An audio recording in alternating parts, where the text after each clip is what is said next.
अस्सलाम वालेकुम। कैसे हैं आप सब? अल्लाह आपको सेहत दे, तंदुरुस्ती दे, खुश रखे, आपकी तमाम मुश्किलात हल फरमाए।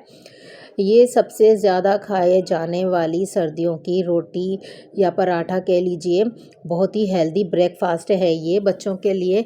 बच्चों की जिनकी ग्रोथ नहीं हो रही होती है सर्दियों में, हम लोग उनको ये बनाकर दे सकते हैं। बहुत ही हेल्दी ब्रेकफास्ट है। तो रेसिपी पूरी देख लीजिएगा। तो चलें शुरू करते हैं। बिस्मिल्लाहिर्रहमानिर्रहीम।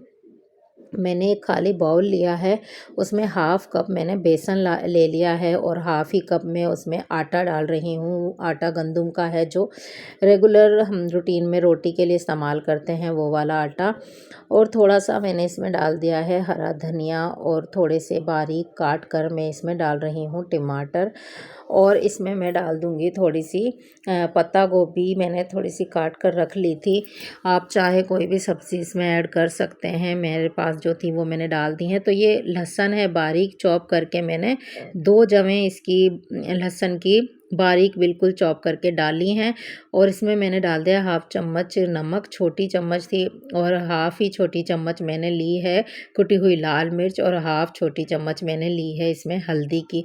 बस ये चीज़ें जाएंगी और अब हम इसको पानी से अच्छे से फेंट लेंगे। इसके जो छोटी छोटी डलियाँ होती हैं वो भी अच्छे से हम लोग दबा दबा कर चम्मच से या किसी भी चीज़ से, ब्लेंडर से आप लोग इसको अच्छे से फेंट लीजिए। इस तरह से इसको अच्छे से मिक्स कर लेंगे, इसका गाढ़ा सा घोल बना लेंगे एक हम अच्छे से इसको फेंट कर।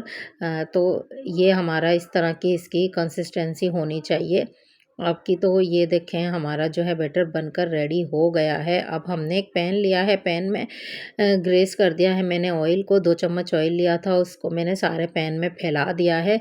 और 1 चम्मच भर के मैंने इसमें जो है डाल दिया है बेसन और आटे का घोल। तो इस तरह से फैला दिया है। पतला पतला पकाना चाहें तो पतला पका लीजिए, थोड़ा मोटा पराठा पकाना चाहें मोटा पका लीजिए। ये बहुत ही हेल्दी ब्रेकफास्ट है बच्चों के लिए, ख़ास तौर पे जिनकी नशोनुमा में कमी होती है, उनका कद नहीं बढ़ रहा होता। तो ये सर्दी में आप लोग उनको बनाकर खिलाइए, आसान भी होता है और बहुत ही मज़ेदार सा नाश्ता है। शुगर के मरीज़ों के लिए भी बहुत अच्छा ये एक ब्रेकफास्ट है, वो भी खा सकते हैं इसको। बेसन की रोटी तो अच्छी होती है, हेल्दी होती है, तो रोटी बना लीजिए, पराठा ना बनाएं। तो इस तरह से जब दूसरी तरफ से अच्छे से पक जाए तो हमने एक तरफ से ऑयल दोबारा से डालकर 1-2 चम्मच इसको पलटना है। इस तरह से मैंने इसको पलट दिया है।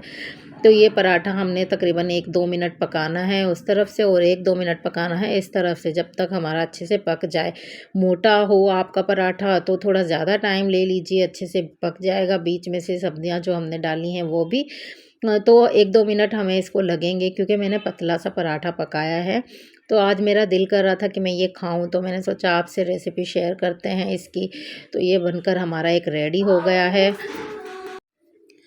रेडी हो गया है। अब हम दूसरे पराठे के लिए जो है 2 चम्मच ऑयल डालकर उसको भी इसी तरह फैला लेंगे, इसी तरह पका लेंगे, बिल्कुल सेम प्रोसीजर से। तो टाइमिंग आप लोग चेक कर लीजिएगा कि आपका पका है, नीचे से आप लोग चेक कर लीजिएगा उठा उठा कर। जब पूरा अच्छे से पक जाए तो साइड से कोने में इस तरह से ना चम्मच हिला के आप लोग देख लीजिएगा। तो ये पराठे बहुत टेस्टी बनकर तैयार होते हैं। रोटी बना लीजिए पराठा बेसन का। ये देखें बनकर रेडी हो गया है। बहुत ही मज़ेदार सा हेल्दी सा ब्रेकफास्ट, आपके बच्चों को पसंद आएगा, बड़ों को पसंद आएगा।